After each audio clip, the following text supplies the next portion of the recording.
Well, just to start off, I just want to say congratulations to Geraldine, to Kevin, to Alana for this absolutely terrific show. And I think it's just worth mentioning what, just what a wonderful resource it is to be able to come into a gallery, look at work of this calibre, and to be able to look at the work, and you don't have to pay anything when you come in. So, I think sometimes we forget just how amazing this resource actually is for us. As you know, today our event is an In Conversation. So I think it's worth maybe just kind of thinking about, what the purpose of something like this is. Of course, an In Conversation is an opportunity to hear what an artist has to say about their own work.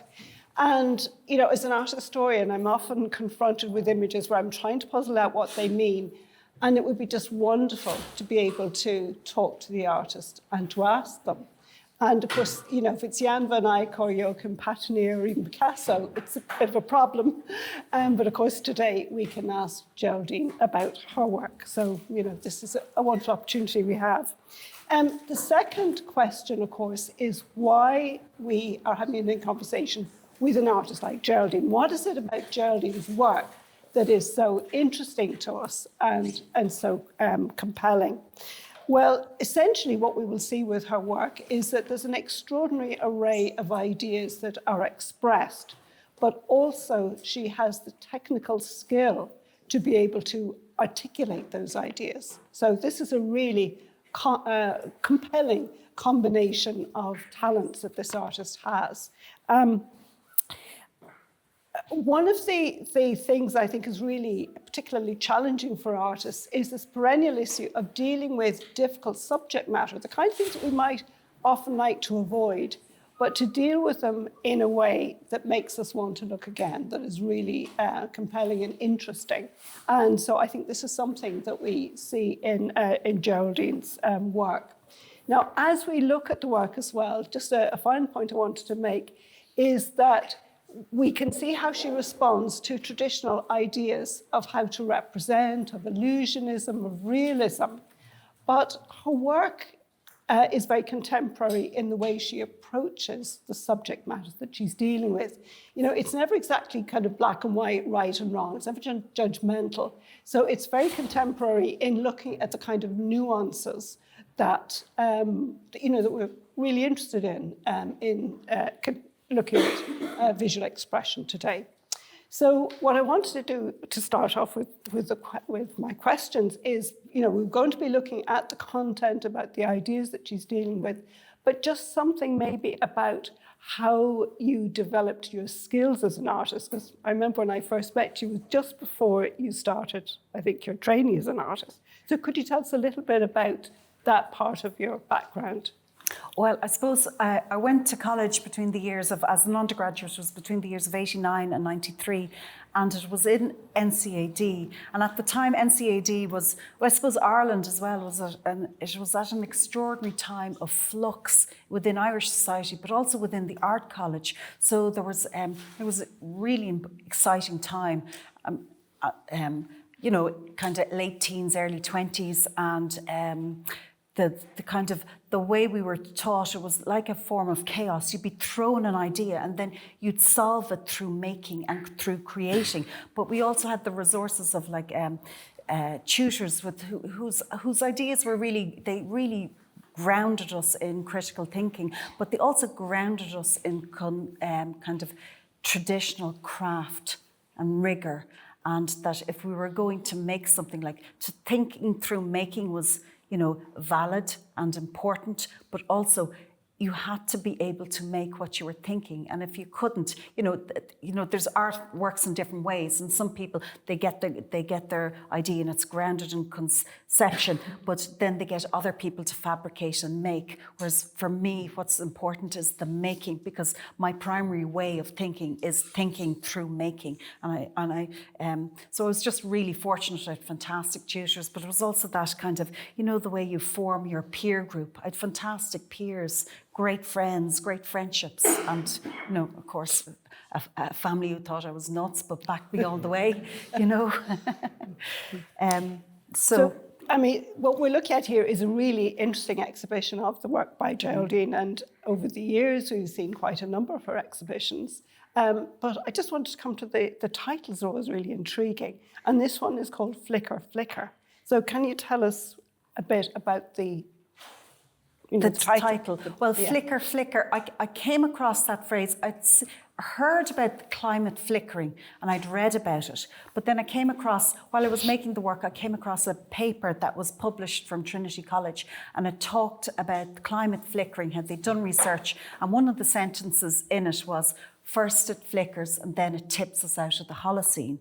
And so the whole flicker, like there's so many nuances to the idea of flickering. Like first we have that notion of climate flickering, and what it described in that scientific paper was the climate flickering that happened at the end of the humanoid period when Africa shifted from, the paper was published in 2024 from Trinity, when the climate shifted from a kind of wet kind of climate in Africa to its drier period.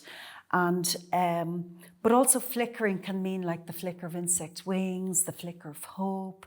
It can mean like the flickering of TV images. And I always think like most of the time I make these kind of stilled images that are kind of suspended kind of grids of disbelief on canvas.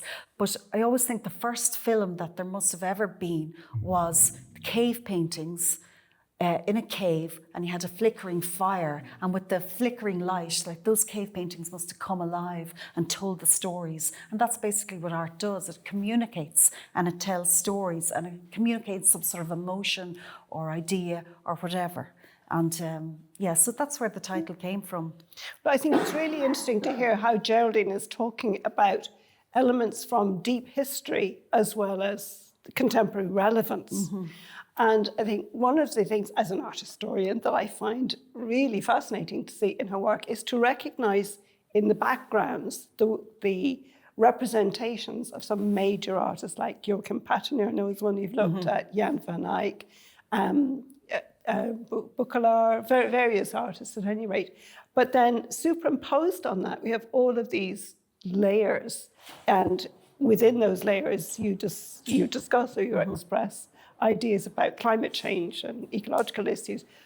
Could you point out in some of the works where these issues of climate change appear or how you're interpreting them? Yeah, certainly. It's probably best to talk, since we're in front of this painting, to talk about it in terms of this. Like I often use, what I love looking at is the kind of the forgotten fragments of paintings. And often I particularly love Paternoer because he made these most beautiful kind of landscape paintings, beautiful topography and everything, gorgeous attention to detail. Like I can identify all the plants like Quinlan Wira, which is Willen plant, you know, the tall one, and stuff like that.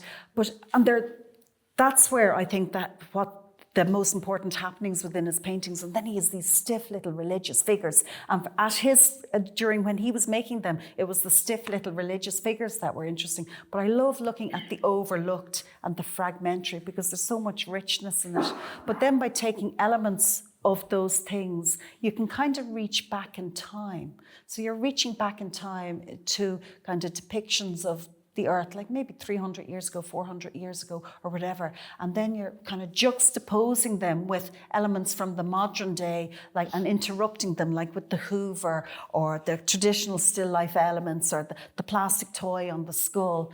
And then you can engage in all types of acts of concealing and revealing through doing this by montaging the images together. So like drapery, which would have been long considered in the realm of art history, but also drapery is a huge part to play in kind of carbon footprint or whatever, but using the drapery to conceal and to reveal, to pose questions. And like here, the drapery, it's kind of standing up. It looks very fragile, but at any moment it could just kind of fall down. It's like all fall down. It's like Humpty Dumpty.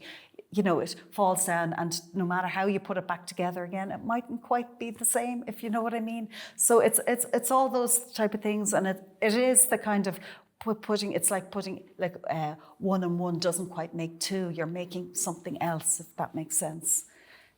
Well, I think it's interesting the way you describe the work and the elements that you're pointing out in it, because what comes across as we look at it, how elements of the work are really deeply personal and very individual to yourself, like the portraits and the work, the vacuum cleaner, we've all seen one of those.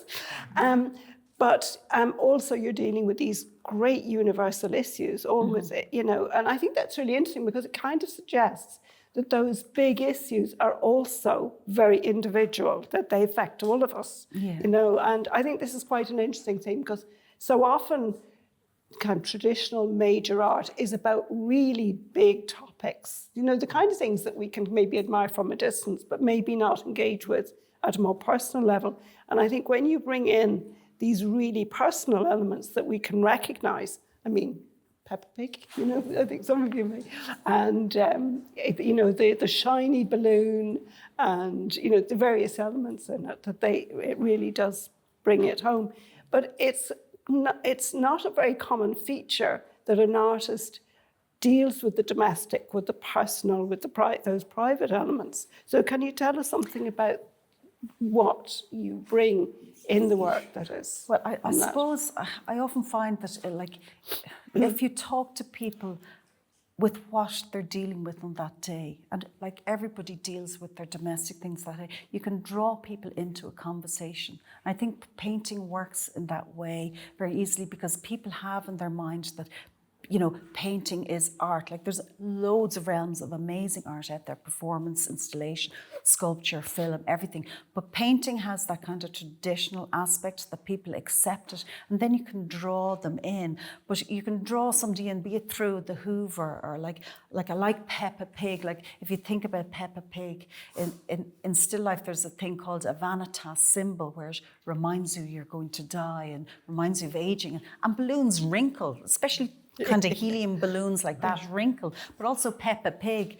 He's like, look how his eyes are on the same side. It's like he evolved like a flatfish and the eyes move both around to the same size. So like you can draw people in with humor, and I think it's important to draw people in with humor. But also, like, I often paint my kids. This is Shun. She never held a Hoover in her life. But anyhow, I actually got her to pose when she was younger with a hurley stick. You know, she's posing there. She's quite heroic. Yeah. But she, you know, it's like kind of, I paint them to kind of, like, you're worried about the mortality, their future. Will they be healthy? Will they survive? All these type of things. So you're kind of painting to affirm their safety and everything, even though you know it's completely out of your control. You have no kind of control over what happens to them or the broader world. Like I often think the way people kind of go on about your individual carbon footprint, I think that's so unfair. It's like putting the onus on millions of little individuals rather than on kind of policy working towards a kind of common sensibility of empathy for nature, empathy for each other, kindness and stuff like that, if that makes sense. So it's those elements. And also, like, you know, I live in a domestic space. I paint what I know, but I do think about the other issues. So it's just going to come out. And yeah.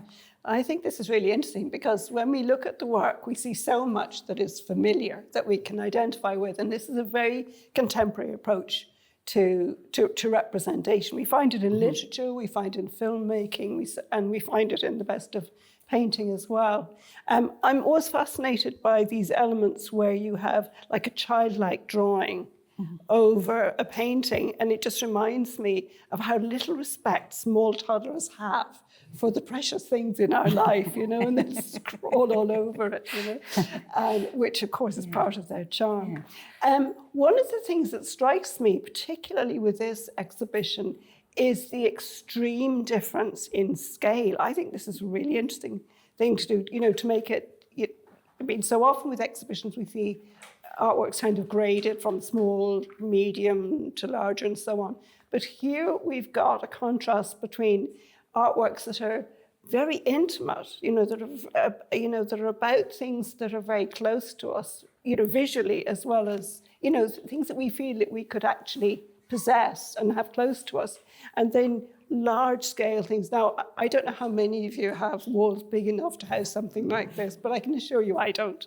So, you know, these are on a very public and corporate kind of scale, as opposed to the tiny works. So I was just really interested to hear from you what the scale means to you. And I know you've had some interesting comments on that. Well, I feel like in a big piece like this, and you can see there's also variance of scale even within the big piece, so that like time, space, and kind of chaos, they all compress and collide within this whole thing. So you have like the foot behind the curtain, which is too small. You have the fish flying, which they shouldn't be. And so you can explore more in a big painting. Like it's when you make a painting, it's like making a kind of multiverse where you can have different things happening. And I always think like a big painting, you might express a sentence, if I'm going to use an allegory, whereas a small painting, it might be just a word, an instant or whatever. And I find that the kind of same elements, I don't know, I obviously repeat myself all the time, but the same elements keep popping up and the same concerns keep popping up in the painting. So you'll see repeated motifs like through kind of different shows, through different paintings or whatever. But the small paintings are more intimate. It gives you a chance to kind of look closely and look really intensely. Whereas a big painting, there are moments of intensity and you can look close and kind of cut off, but it also gives you a chance to stand back and look at the bigger scale and think about kind of the time and space compressing onto a kind of canvas hierometer within the kind of the parallelogram, I suppose, you know, if that makes sense. Yeah. One of the many things that fascinates me in your work is how you use colour. Because, of course, the traditional idea would be that the colours should be very tasteful, that they should kind of work in with our decor maybe. And this is something that you really let go of, those kind of traditional ideas. Can you say something about the colour in your work? Yeah, I think I probably am a lover of kitsch and bad taste. But no, I do love colour and the way it can impact, kind of emotionally. And even when you're constructing a painting, like say when I was making Shun, like she's wearing this orange t-shirt, it kind of clashes with the background. But I knew if I was going to get that really bright orange, the underneath painting had to be yellow, whereas underneath everything else, the imprimatur, if you can probably see the kind of colour there, I would have had a different colour on top. And then she's in front of this blue cloth, like blue and orange. It's kind of complementary colours. So I think you can have so much fun with colours. I've always loved helium balloons. I'm obviously just a big kid. And it's just, I'm also aware, like we have this access, we're very lucky, we have these access to all these colours. And most of these colours came about, it's a kind of a weird thing, as a byproduct of the tar and petroleum industry. So you have the colour blue, and Holy Mary in traditional paintings is always painted in blue. It's not because she wore blue, it was because lapis lazuli was so bloody expensive. It was a precious stone ground down. And so like when you're making paintings, tone makes form. So that's why black and white photography is so powerful, but colour kind of adds interest. And we have the accessibility of all these colours, but at the same time, they are the byproduct of the petroleum industry. And we get them ready-made, ground and linseed, in tubes, and we have the accessibility to them. They're these unbelievable colours that you can make sing. But I also think like the way you can use colour or paint, it's kind of like nowadays we're bombarded with so much visual stuff on it from Instagram, phones, everything, visual imagery. And then painting with colour, it's you make these slow, luminous but somber kind of paintings. There's this kind of dichotomy between luminous and somber, and it's kind of, in a way, spending so much time on them, you're nearly making them precious or sacred, if that kind of makes sense, if it does within the context of colour or whatever. So, yeah, or like often, like say if I was making something like this, I would have, I'd be painting it and I'd set up the cloth, I'd be looking at the colours. I'd kind of set up like a kid would play games where they're making a kind of a universe on the ground with their sand, their mud, their plastic toys, and their whatever. I'd set up the Hoover. It disappeared for a long time. The pot or whatever, I would have painted the ground green to see how. So I'd be moving the things on, and the colour seems to just speak at a certain moment to go, yeah, that is the colour.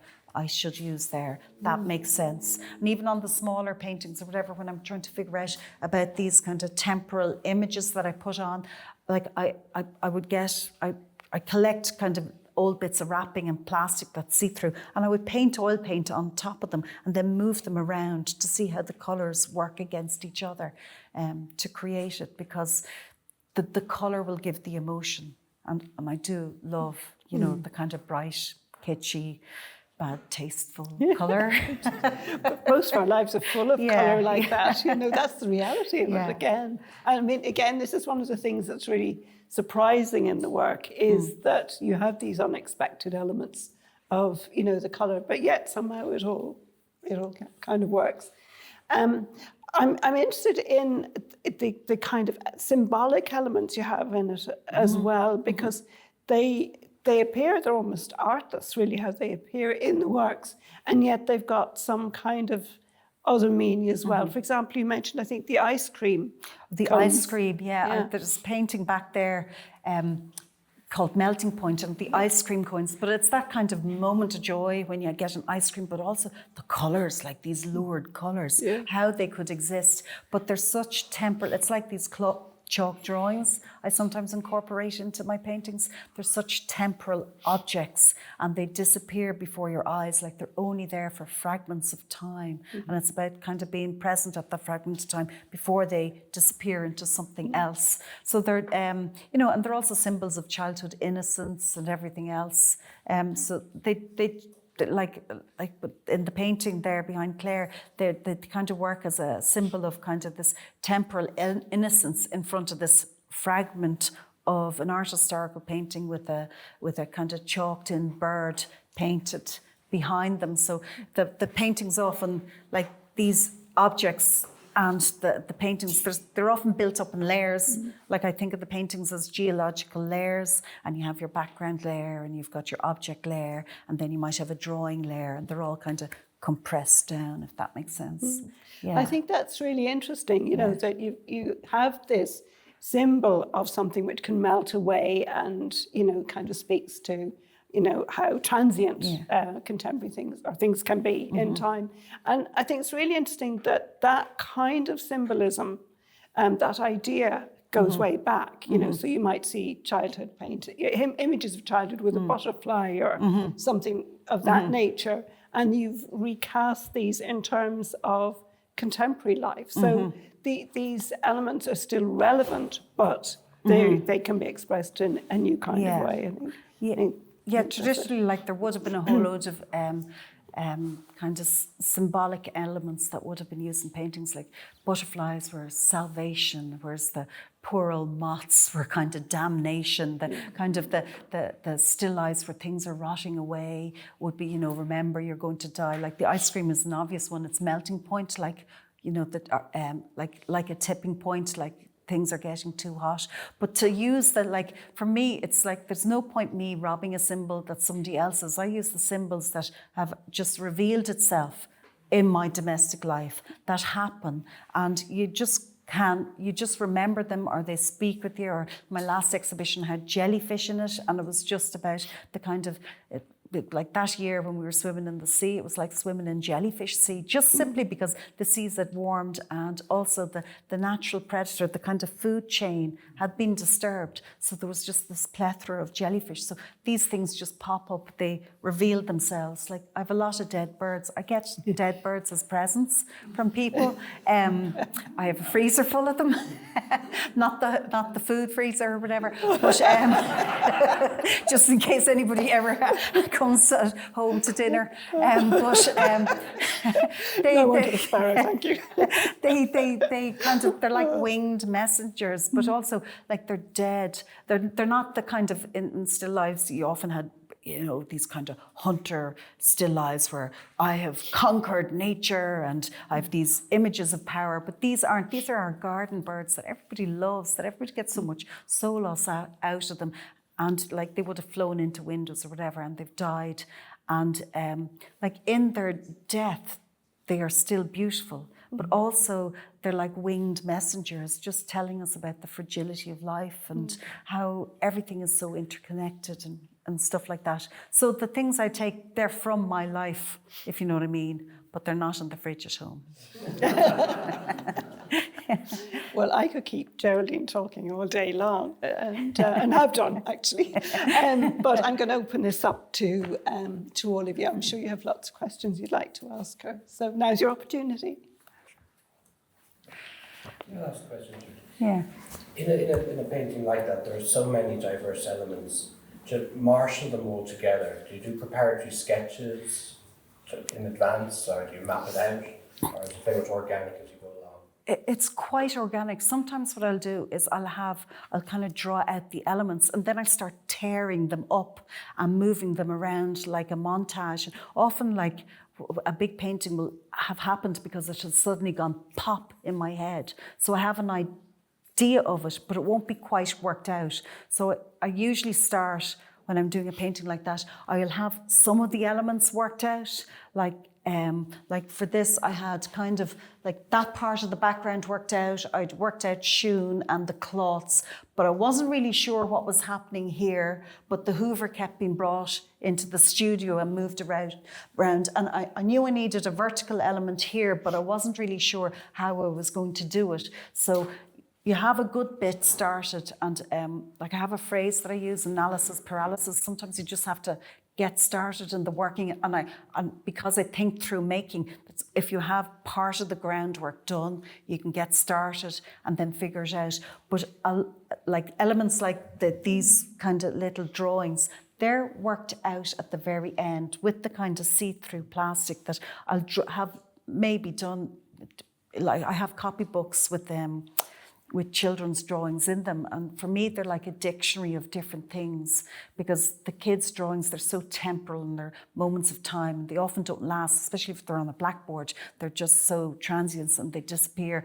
But they're signifiers of kind of the past, but they're also signifiers of the future generation and stuff like that. So, but they're kind of worked out at the end. And I have to say, like with this kind of still life, that would have been worked out spatially within the studio, how that works. Now, obviously, I didn't have a baby in the studio, but I can.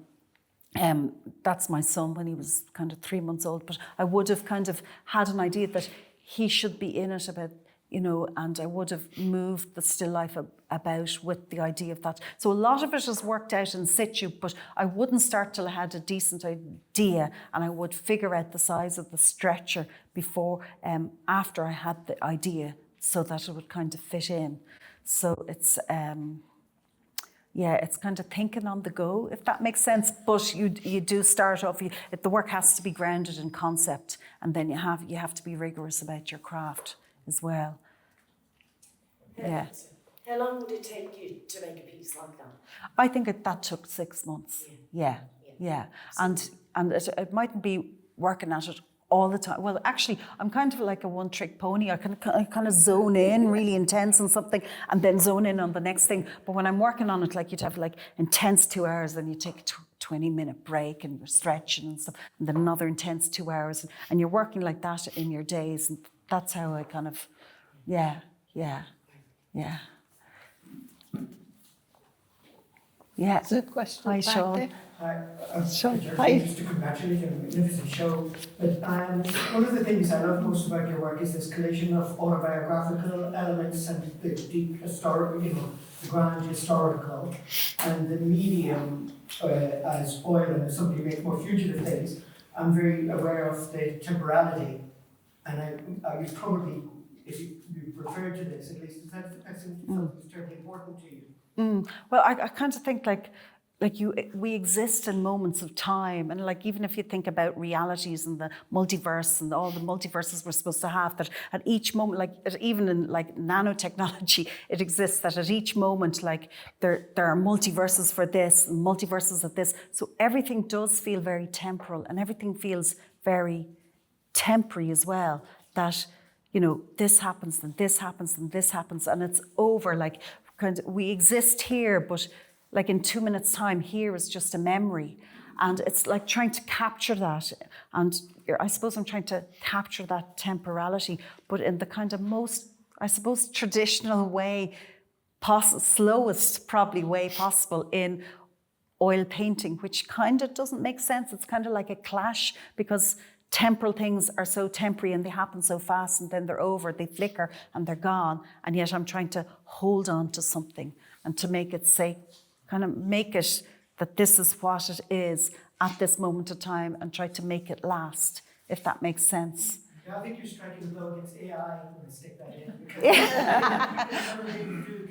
Yeah, well, I hate AI. It uses up so much energy, like, and that's the elephant in the room, isn't it? That like people think, oh, this is wonderful, this is great, but actually, it just gobbles up energy and water and all this, and all this extra kind of energy that we're making through kind of efficient and non-corrosive ways, that's all going to feed the AI monster. And like an awful lot of the time, the AI stuff is just silliness, if you know what I mean. It's just, and it's very hard not to get trapped by it because it is so attractive. Like, give me your words, I'll do your work and stuff like that. But yeah, I suppose. Yeah. Hi, lovely work. Thank you. I was curious about your process of pairing some of the birds with the backgrounds, especially since it seems like some of the backgrounds are kind of snapshots of the background in this painting, like the tree here and the rainbow. Well, that it's funny. Like that is kind of a background of a Patnier painting. And what I do is I make copious photocopies and enlargements of paintings and the backgrounds of paintings, so that the pairing actually happens in a physical way. That I kind of take out my dead birds, or I take out my different things. I make hundreds of little big installations and small installations, like a kid playing. I make them, and only a few of them will then get made. And to get made then, it means getting painted out. So for that, I would have had like a colour copy. Patner's just attention to botany and detail and the way that you can recognise the landscape. And they're really like, they're small paintings, but they're jewels of paintings. You can just get lost in them. And then, so that's what I do, because I always think there's such richness to be found in the overlooked and the fragmentary. Like if we ever get to rebuild our temperate rainforests, we'll be gathering the seed from our hedgerows and stuff like that. But and other times it might be like, say, with the shiny dog one over there. I think it's called, I can't remember, All Fall Down or something like that. That it's, for that one, was that like I had remembered a painting of Gainsborough, but I didn't have the painting. So I painted out. So I actually made a painting and then played around with loads of different objects, happened to find a dead pigeon that I brought home with me. My family wouldn't walk with me when I brought it home with me. But I'm moving the things around, and then so I made the painting, then got the objects, then moved them around, played about with them, dismantled, reassembled, whatever, over a couple of weeks, and then I went, actually that's it, and then painted it out. So it's an analog process. There's one down there called Scadamon Pangarbon, and it's the fish, and Scadamon means throat in Donegal Irish, and Pangarbon was a poem written at the side of a manuscript, and about this monk was copying out the manuscripts, and they copied out great works. And actually, I have another story to tell you in relation to AI. I'll tell them in a second, sorry. And so they copied out works, but he wrote this kind of poem that he probably thought nothing about the love of his white cat, Pangarbon. But from Pangarbon, we've got great riches and kind of knowledge about kind of Middle Irish and that. So it's about finding those riches and seeing them in the overlooked and the fragmentary and stuff like that. And regarding AI, there's a saying in Irish, Isla Gachbo Alé, every cow his calf, which is, it's the first copyright law.